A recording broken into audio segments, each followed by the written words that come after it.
Metal पार्टची जर अशी हालत असेल, then what about our body? नमस्कार मित्रांनो, मी महेश. स्वागत करतो तुमच्या छोट्याशा व्हिडिओमध्ये. I spend around 60,000 on this safety gears. हो, 60,000.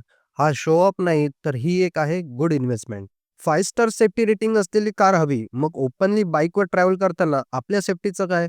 क्या बात है सर, क्या बात है सर, क्या बात, ये बात है. 2017 ते 2026 या 9 वर्षाच्या रायडिंग जर्नीमध्ये मी माझ्या सेफ्टी गिअर्सवर स्पेंड केलेत अराउंड 60,000 रुपये. आणि ही अमाऊंट काही एकाच वेळी स्पेंड केलेली नाही. मला ह्यामध्ये एकच सांगायचं आहे की जे कोणी बाईक चालवतात आणि लॉंग टुरिंग करतात त्यांनी हा व्हिडिओ नक्की काळजीपूर्वक बघा. This is my first safety gear, जे की हेल्मेट, जे मी 2019 ला घेतलेलं आणि स्टील आय एम युझिंग. हे आहे रायडिंग जॅकेट आणि pant, purchase in 2021, still I am using. हे रायडिंग बूट्स जे मी घेतले होते 2022 ला आणि 2025 पर्यंत यूज केले आणि आता हे खराब झालेत, सो न्यू घेतले 2025 मध्ये. हे ग्लोव्ज आहेत जे मी परचेस केले होते 2020 ला and still in use as a backup because I am upgrade with full gloves for more safety, आणि हे रिसेंटली परचेस केले. सो मला हे सांगायचंय, तुम्ही इन्व्हेस्ट केलेले 50 ते 60,000 जर ते 6 ते 7 वर्ष किंवा अजून काही इयर्स तुम्हाला प्रोटेक्ट करतायत, तर definitely it's a good investment. I hope you can understand what I want to say. जर हा व्हिडिओ आवडला असेल तर तुमच्या बायकर्स फ्रेंडना नक्की शेअर करा. थँक्यू.